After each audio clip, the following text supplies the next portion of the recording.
Welcome to Loremen, a podcast about local legends and obscure curiosities from days of yore. I'm James Shakeshaft. And I am Alistair Beckett King. Alistair Beckett King. Yeah. Pack your bags, pack your passport. Okay. We're going to America.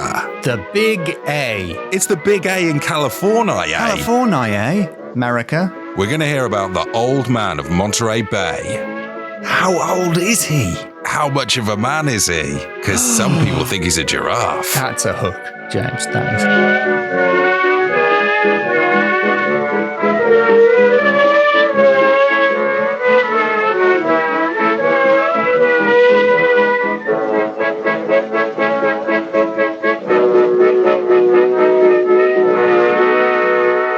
Have you got Netflix still? Not at the moment. Thinking about getting it back for some of the things that have come up lately. The Godzilla -1. That's what I want to watch, yeah. Yeah. It won the Oscar for Best Effects, Alistair. You like effects. And I like the best ones best. It's a sliding scale, and at the top are the best ones. The worst are just a dog that's been painted, like in the 50s, where they would just glue things to a dog. That would cover you for a lot in those days. Well, it depends what you're trying to get across. Yeah, that really, really only achieves a monster effect. You wouldn't do that for a period drama. No, how like a lot of like David Fincher's film, the background is actually effects. Yeah, it's actually glued to a dog in a lot of those films. In Zodiac, entire street scenes are just glued to a dog. That's what I didn't realise, how much of Zodiac was glued to a dog. It's very impressive. Yeah. You do not realise when you're watching it. Yeah. I don't know if you've seen the Martin Scorsese film, The Irishman. Yeah. Where what they've done is they've got a young Robert De Niro. He's played by a young Robert De Niro stuck to a dog. That explains the walk, to be honest. Alistair, I want to talk to you about some American monsters. Whoa! Oh, yeah, I'm just doing reactions as if I can see them. What's that? That doesn't look anything like a dog with a thing glued to it. Whoa! Well, this is from a really good-looking booklet that was sent to us by one of the law folk. I see. I was wondering what the justification for us going outside our jurisdiction was. Well, it was sent by Full Mellow Bird, who that's their name on the Discord. Thank you, FMV. Sorry, I said FMV, which is the best genre of video game. I meant to say FMB. It's called Mysterious Sea Monsters of California's Central Coast. Any non-mysterious sea monsters, keep walking, or swimming in this case. We're not interested in you if you're not mysterious. It's featuring Bobo, Monterey Bay, and its vast submarine canyon by Randall A. Reinstedt. Okay, now, where is this bay? What part of America? Monterey Bay. It's in California. I think it's Monterey. What? Is it? Oh, is it? Uh-oh. Well, okay. I mean, it wouldn't be like me. My evidence for this, James, is, as usual, the Rescue Rangers. Because of the cheese. Monterey Jack comes from California, and then there's a character, Monterey Jack, the cheese-obsessed, inexplicably Australian mouse character. That doesn't make sense, does it? No, it doesn't make sense that he would be Australian. Nobody outside of America would ever eat American cheese under any circumstances. None of us have even heard of Monterey Jack. It doesn't sell internationally. Do you know it comes from some 18th century Franciscan friars of Monterey in California? Oh, no, I didn't know that. And it was marketed by a guy called David Jacks. And it was originally, he marketed it as Jack's Cheese, which sounds bad.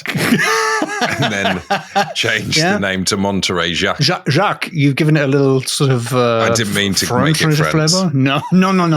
It's not Monterey Jacques. Is it Monterey or What? Wait a minute. What's the right one? I think it's Monterey. Monterey. What was I saying? Oh, you said Monterey. But look, if I'm wrong, I'm going to look like a prize fool. Wow. Right. I'm slowly I've been buffering, re-pronouncing all the bits of this story in my head before I get into it. Now I'm taking on board that new pronunciation. I'm just finding and replacing. I just hope I'm right that it's Monterey.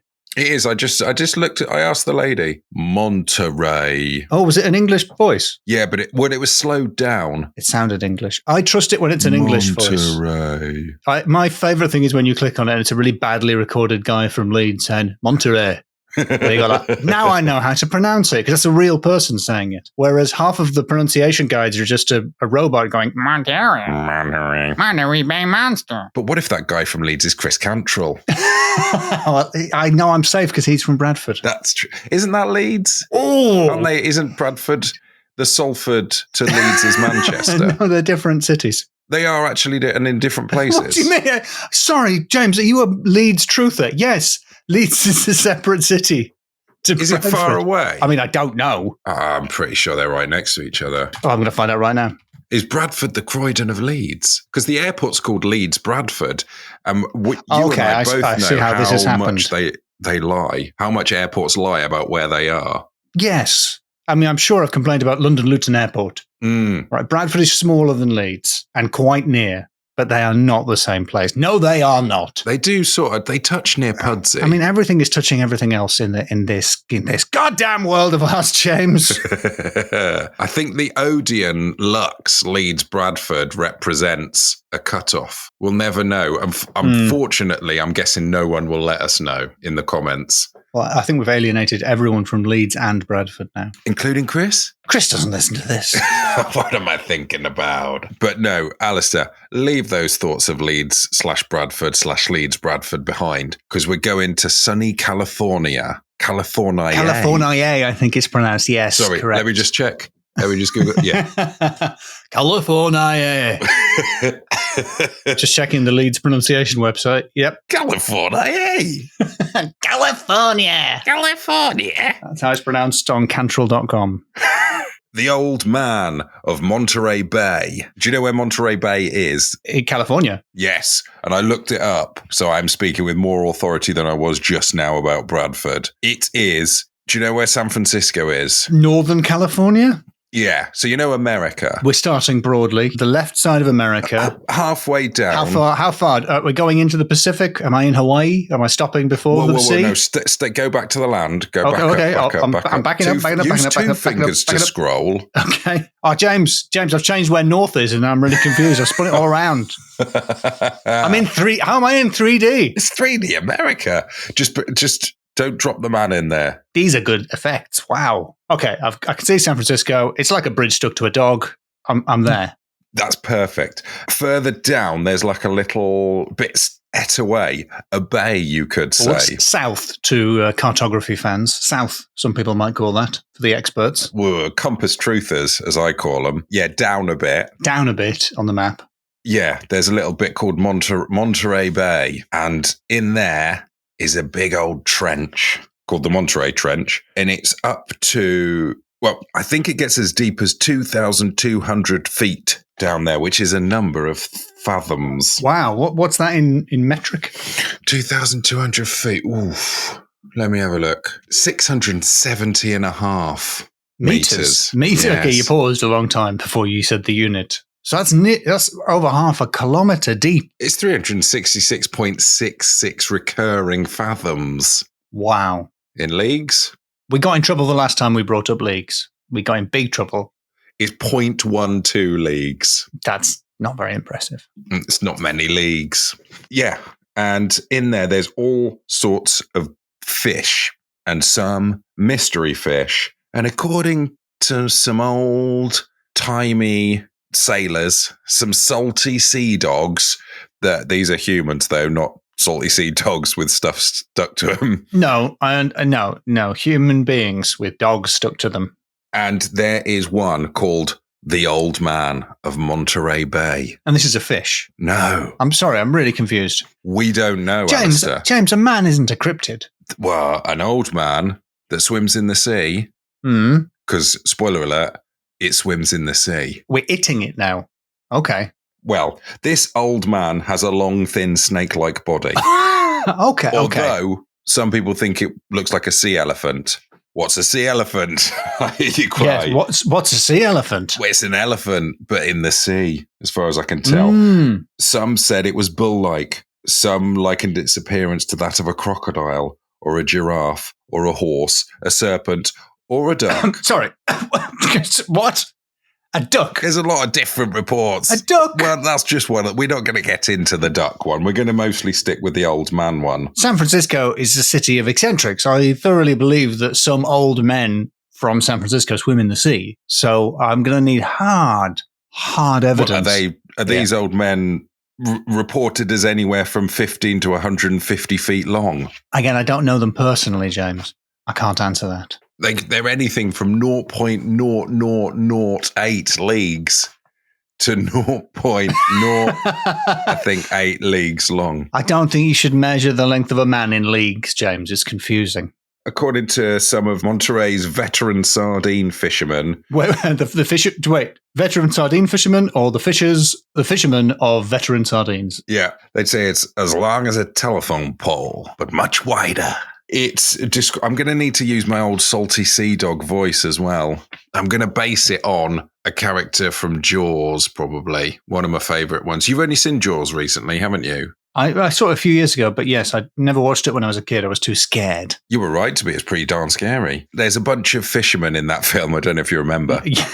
So yeah, there's quite a lot of nautical stuff going on in that film, yeah. There's a really great one. I think it's been mentioned by, I think the comedian Paul F. Tompkins has mentioned this particular guy. So there's the bit when Richard Dreyfuss, when he turns up for the first time and they've caught a shark that they're saying is the Jaws. They're like, that's not Jaws. They're like, he goes, it's a tiger shark. And there's a shot of the shark hanging up and two wizened fishermen sort of turn around and one goes, oh, what? And then in the next scene, that guy's shouting at the mayor with like a real like hard bitten New York accent. On a second watch, you realize that he was like mocking Dreyfuss by doing a silly voice to be like, oh, who's this book nerd kind of thing. But because it's the first time the character's spoken, you don't know that's not his voice. So it's quite funny. But there's a lot more character in this two-line guy from Jaws than most of us realize. I think he ends up being the one that's fishing with the pot roast. That's my wife's pot roast. And because they go out to try and catch it, and then it pulls the little pier over. Remember that bit? No.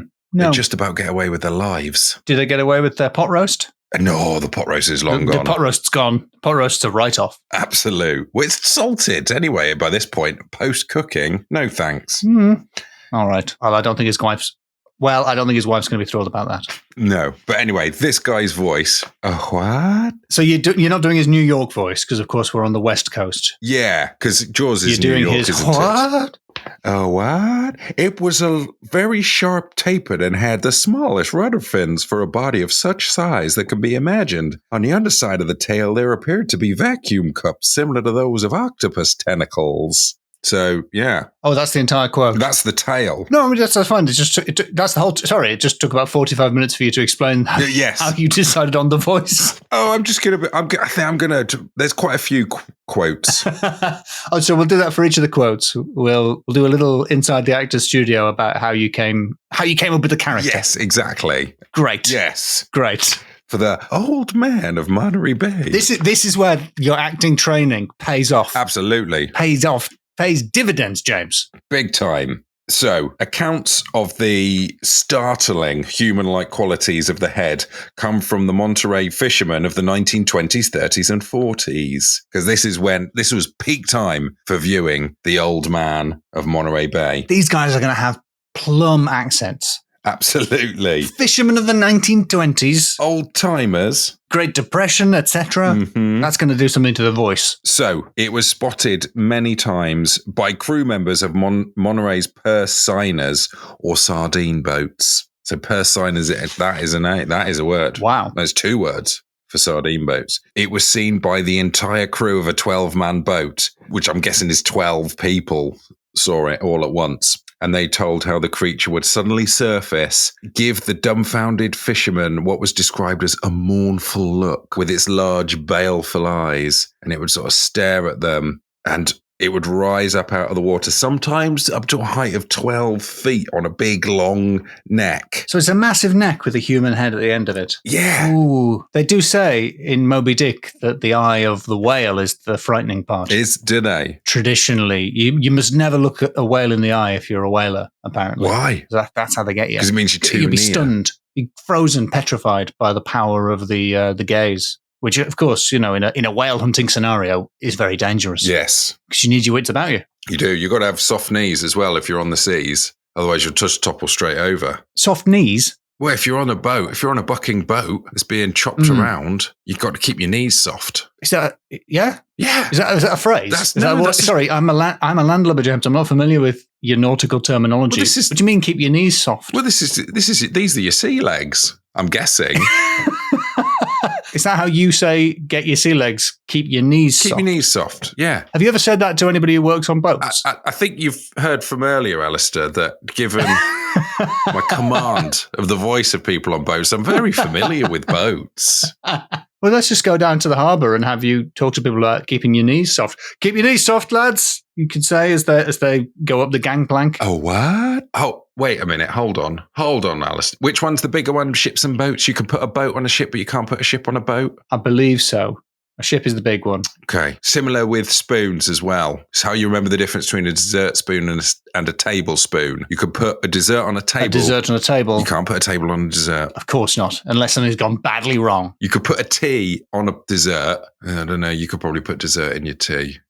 Anyway, if you sort of crammed it in. I feel I've sidetracked us. Can I show you the picture? Slightly. In this book? Show me it, please. Yeah. I'm going to pop the camera on there.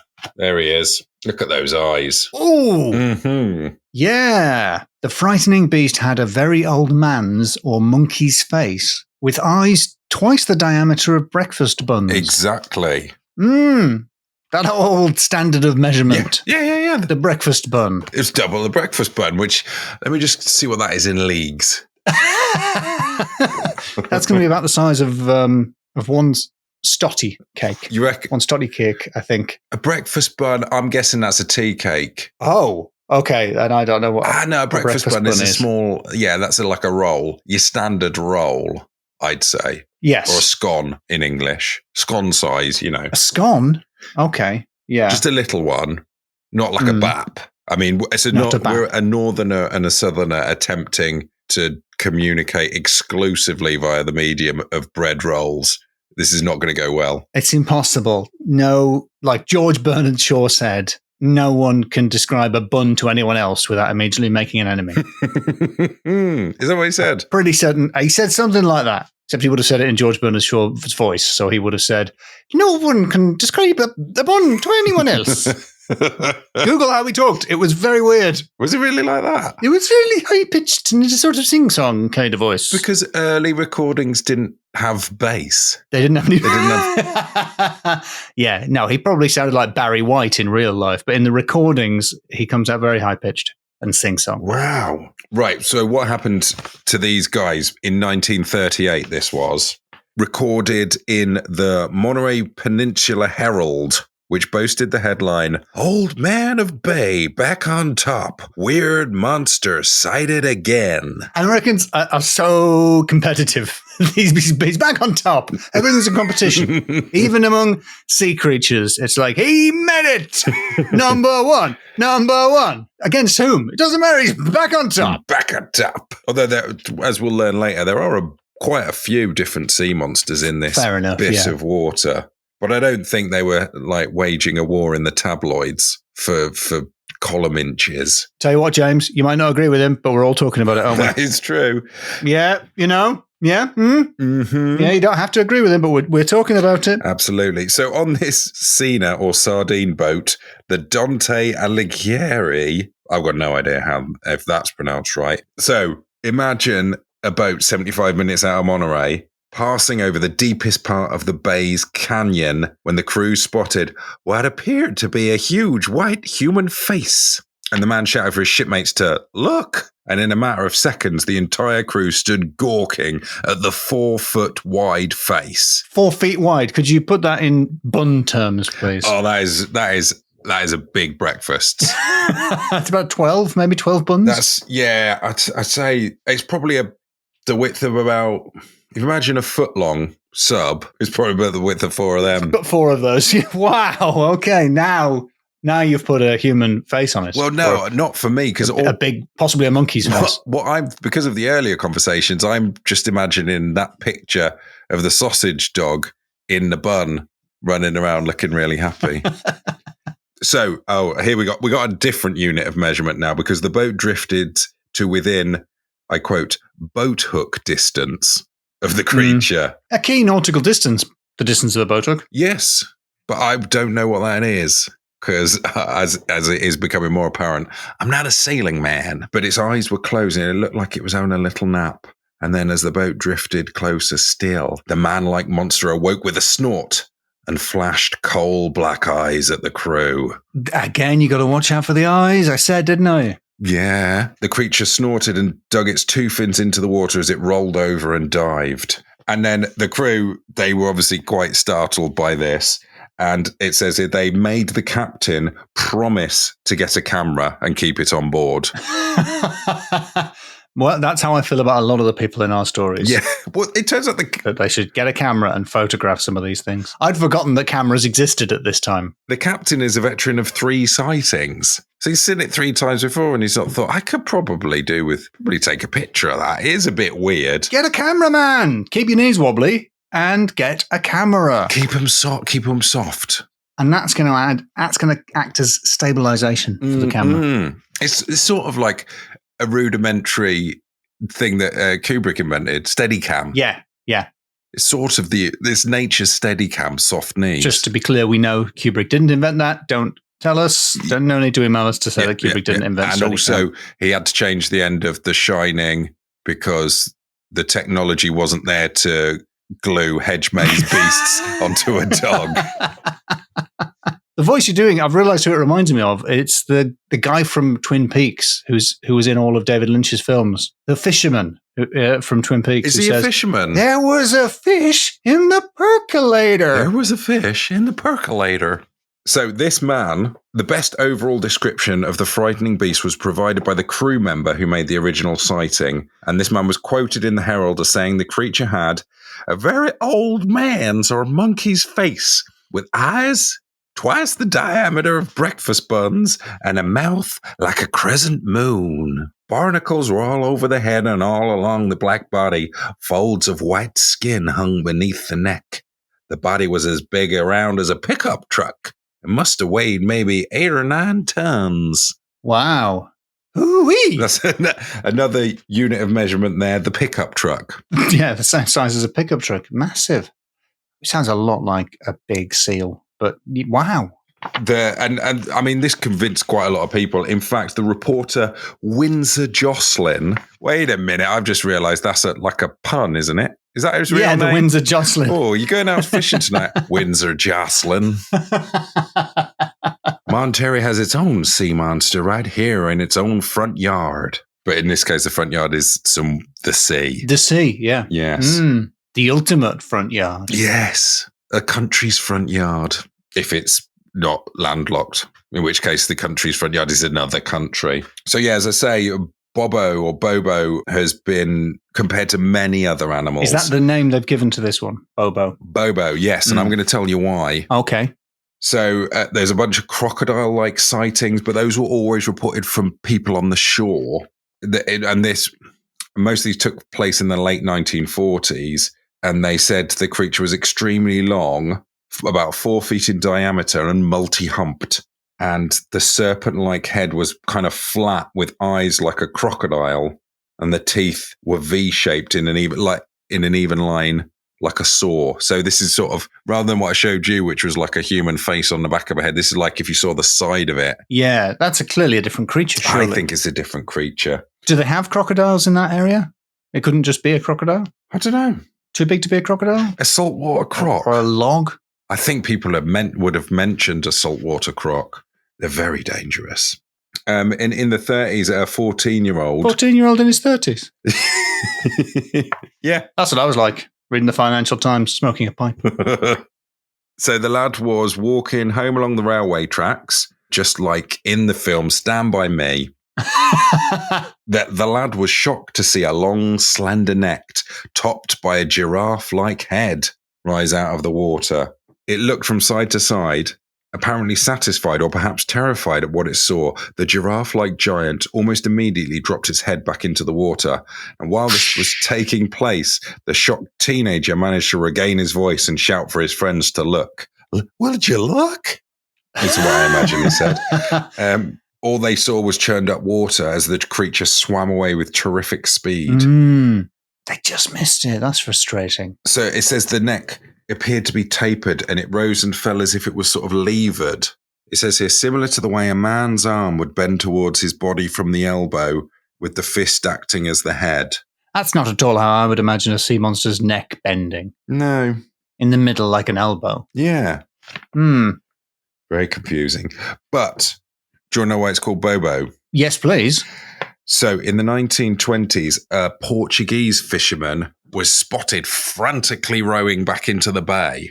And he got and people like came up to him on the wharf like, "Hey, what's going on?" And he was terrified. He started garbling about a terrifying encounter he'd had with an odd-looking creature in the bay, and he was clearly terrified. And of course, all these fishermen proceeded to just take the mickey out of him. Yeah, and they teased him and called him names and told him to quit acting like a Bobo. And in Portuguese, Bobo means like being a fool kind of thing. Right. Yeah. And so after that took place, whenever someone got scared in the Monterey Bay area, they said, you're going to be acting the Bobo again. And then that's over time evolved into saying you'd seen the Bobo. I'm going to look it up because I've suddenly realized this is the past. And yeah, let's just check how offensive that is. I might need to issue an apology to our Portuguese. Oh, it means stew. It means a stew. No, it can also mean silly or a fool or stupid or a jester, zany, a goof, a buffoon, a clown. I guess that's why you get clowns called Bobo. Yeah. A ninny is one of the options. A ninny? A ninny. You can't say ninny. A pantaloon, a scaramouche, or a Merry Andrew. Oh, now you've put it in context. I understand that the phrase we use all the time, Merry Andrew. The Merry Andrew. He's acting the Merry Andrew. But Alistair, that actually was meant to be just a little sort of précis to what I wanted to tell you about, but it sort of ended up being loads. I don't know how it's going to come out in the edit, but we've been recording for 4 hours, and most of that was you describing how you came upon that accent. It was just me telling you the story of the film Jaws. He described the entirety of Jaws to me up until the 1 hour point. And then the guy goes, "What?" So he's sat on the beach and he's worried. And it looks like the background's sort of moving at a different way. He's getting bigger, but the background's getting smaller somehow. Okay, some other things that happen in Monterey Bay. Apparently, there is a giant whirlpool that forms between the harbors of Monterey and Moss Landing, and small boats have occasionally been reported missing there. Wow, think of all the buns that you could fit in there. That must be enormous in bun terms. We don't know how many buns that whirlpool is. Or fish hooks, or what was the other one? It's unbunnable. Yes, as people do say. It probably is fathomable, but not bunnable. It's the size of a bunch of pickup trucks. Wow. Mm-hmm. Another sighting was made by these greatly the author keeps referring to them as the greatly respected Monterey fishermen. They seem to be bullying each other and telling stories about human-faced fish. So in 1934, the Persina sardine boat St. Joseph was chugging along, and the fisherman was at the wheel, and he saw what he thought was a log sticking out the water. And he obviously, didn't want to bang into it and knacker up his boat. So when he was about 50 feet away, steer away from it. When he was about 50 feet away, the object turned in the water and faced him. Ooh. And he was quite startled by this. And he took a closer look, and his surprise turned to shock as he realized that whatever it was, the log was human-like in appearance and alive. That was me quoting the book now. A human log? Yeah, a log with a man's face. A man log. A were log. Yeah. A mere log, I'm guessing, because it's in the sea. Yeah. So he ran and got the crew. By the time they came back onto deck, the creature had disappeared.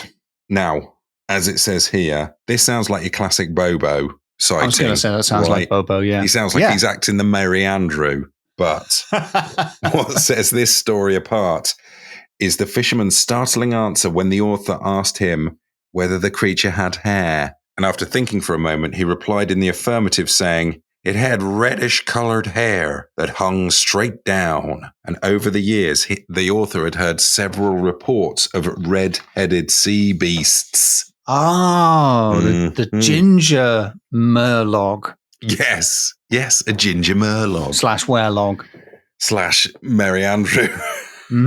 Sinister. You know, these respected fishermen, they heard stories of this new sort of version of the Bobo, and they laughed and wondered aloud what adornment would be added next to the colourful creature. It sounds a little bit like they can't even fathom the idea of red hair. Yeah, that's not outlandish. It happens. Yeah, it can happen. It's rare, but it happens.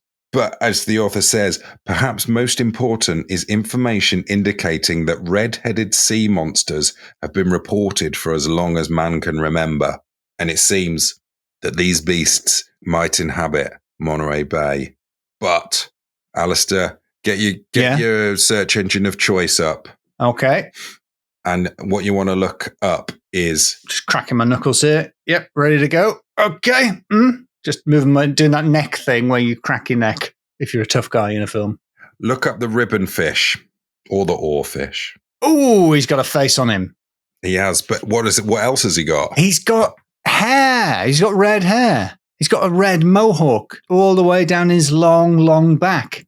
It's like the Blanca of fish. Blanca, the Street Fighter 2 character. Yeah, back down. You're electric. No one can touch you. Yeah. Fight goes on forever. Back down. Don't back down. Don't back down. You're electric. If you look up the oarfish as well, this is another type of fish that it could have been. And these can be really long. Look at that. Look at that oarfish. Wow. Look at his Wikipedia page. If you do an image search, see the size of it. I don't know if that's true because it's a picture of 3 people holding a massive oarfish on a beach, but it seems to be on the Animal Crossing wiki. So I don't know. What? I'm not too sure. I can see an 18-foot oarfish from an NPR website with a dozen people holding it and a dog. The dog's not holding it, but the dog's there to show you that they're not using special effects. What? Because because when you do special effects, when you glue something to a dog, all dogs in the picture would have disappeared. Well, I feel like if you saw a monster that was a thing glued to a dog next to a dog, you'd go, hang on. You could easily, yeah. You're not going to make without a frame of reference, you're like, oh, what is this strange creature? I've never seen the like. How strange and mysterious. But if you saw a dog, you'd go, oh, it's a dog with a thing on it. Apart from the fact that it doesn't look like a log and it definitely hasn't got a human face. This is it. They found it. That is what it is. NPR have found it.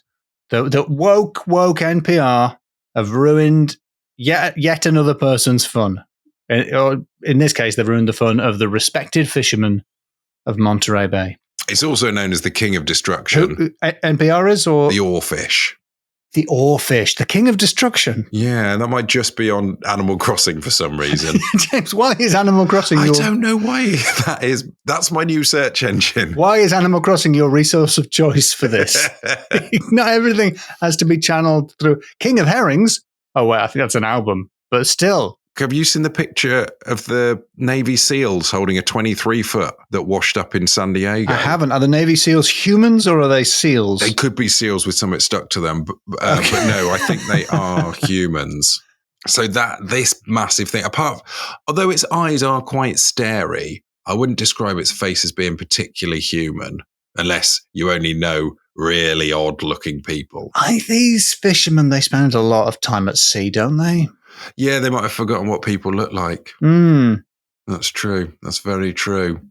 But this is massive with a load of red spines all down its back. At least one account says that it gives off an electric shock when touched. So there you go, Alistair. That is maybe an explanation. Clearly and definitely the explanation for what people have seen, yes. Just a really big fish.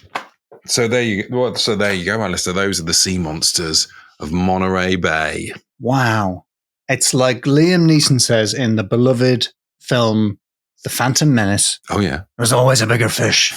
Yes. You remember that? A little joke happens, and it's animated. There's a little animated joke. And then to make sure you notice the joke, one of the characters says the joke again. And that line goes to Liam Neeson. Lucky him. Let's let's score those liberal West Coast metropolitan San Francisco beasts. Sardine farming beasts. Of southeast London, where I live. Yeah. Should we judge them? Yeah, I'm ready to. Excellent. Right then. First up, names. Names. Okay. Bobo. Good name for a clown. Terrible name for a fish. A Merry Andrew. A Merry Andrew is an excellent name. A yes. Dry Jack. It's the cheese from earlier. That's the cheese. Yeah. But it would be a really good nickname for someone who didn't keep his knees soft. Someone who was, a lubber, a landlubber type. Yep. They'd be quite the ninny hammer. Yeah, excellent. Which is another translation, evidently, of Bobo. We had Dante Alighieri. Dante Alighieri. Neither of us are quite sure how to pronounce Dante's surname. The humorously named reporter Windsor Jocelyn. Windsor Jocelyn is just great. Windsor Jocelyn. Just a terrific musical name. You've got to hope that he lived, because it seems like he was in the newspapers in the 30s, but you've got to hope that he lived long enough to become a weather reporter on the telly. And we go over to Windsor Jocelyn. The opportunity to have the thing underneath him say Windsor Jocelyn, Windsor Jocelyn. Yeah, we're reporting on a hurricane. Incredible. I don't know. What do they call them in America? Call them Astons in English. Can't remember what those things are called. The little strap that appears, like if I interviewed you doing that hello voice, it would say James Shakeshaft, respected fisherman. Yes, excellent fisherman voice. Yes, it would. It wouldn't say Bobo or any derivation. Cryons, which sound like a sci-fi enemy. When I were a lad, we called them Astons. Oh. There was the one in 2021 when there was the brief fuel crisis in the UK. There was the reporter who was at a petrol station. His name was Phil McCann. I definitely saw a bank robbery being attended by PC Rob Banks. Oh, lovely. Lovely stuff. So, what are we talking then? Oh, names. Oh, excellent. Very good. 3. What? A fine 3. A fine 3. Yes. A 3 that is as respectable as a Monterey fisherman. Fair enough. Okay. Second category. Yeah. Supernatural. Well, I was impressed by your honesty, James. Yeah. Because it's clearly a big, long ribbon fish. The second one, the redhead one, is not the standard Bobo. I don't think ribbon fish have got baleful eyes the size of 1 or 2 breakfast baps. Okay. Maybe Bobo is a real supernatural creature. Or at least a cryptid. The ginger log is just a ribbon fish or an oarfish. It's a misidentified ribbon fish. Okay. Or maybe Bobo's trying out a new look. A wig, you think? Yes, a wig. A bewigged Bobo? Yes. Maybe that's why he looked so sad before, because he was experiencing Bobo pattern baldness. Baldness is common in the sea. Most of the great sea creatures are bald. Whales, octopuses. I don't know if you've ever seen a film set underwater, such as Aquaman, but hair looks really silly underwater. Hair looks all CGI. It looks like 1, something being sellotaped to a dog, and 2, just sort of like a bit of a cloud around your head. I'm not sure what point I was making there, but it was to do with how supernatural Bobo was. Well, I feel like we've had 2 sea creatures, but one of them turned out not to be supernatural. But I can't give you 2.5. What about the big whirlpool? Is it whirlpool? It's not like the whirlpool between Scylla and Charybdis. Don't know about the pronunciation there in the Odyssey. That was kind of a supernaturally dangerous whirlpool. Scylla? Scylla, Scylla. Not like Scylla Black. Right, not like Scylla Black. No. It's not like a whirlpool that's like, surprise, surprise. You would be surprised, though, wouldn't you? You would be surprised. That's probably true. Not Odysseus. He wouldn't. He was probably warned. People were always warning people in those days. Mm-hmm. Well, you haven't really added anything supernatural there, but we did remember several things. No, I didn't. I think, if anything. Yeah, we enjoy which is to great. remember. So okay. I'm going to say 2 for supernatural. Nice. 1 for each of his deadly flukes and his staring eyes. Okay, then. In that case, my third category is a menagerie. A menagerie? A wet menagerie. I don't know if you need a different word for it when it's in the sea, but it's a menagerie. It's a flooded menagerie. A moist menagerie. A moist menagerie, yes. Because we've got crocodiles.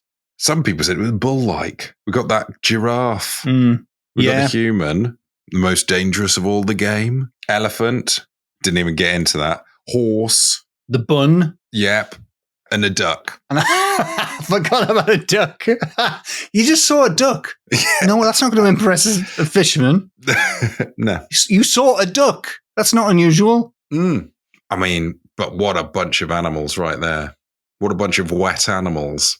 Very wet. Yes, some of them at home in the water. So many creatures, maritime, and what's the land version of maritime? Landitime. Terratime. Terratime. It's terratime. Mare means sea, terra means land, maritime, terratime. So many maritime and terratime creatures. Wow. Yeah, it's 5 out of 5. It's a salty, damp 5 out of 5. All different creatures crammed in there. Nice. And then my final category is, you said it actually, Alistair. I like it when I'm responsible for a category. It's the quote from Star Wars.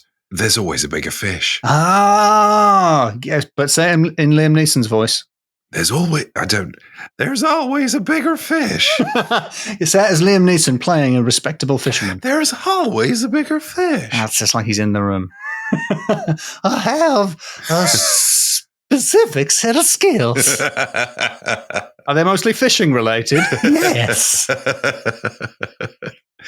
If you want sardines, I'm your purse senior. Windsor Jocelyn. My name's Qui-Gon Jinn.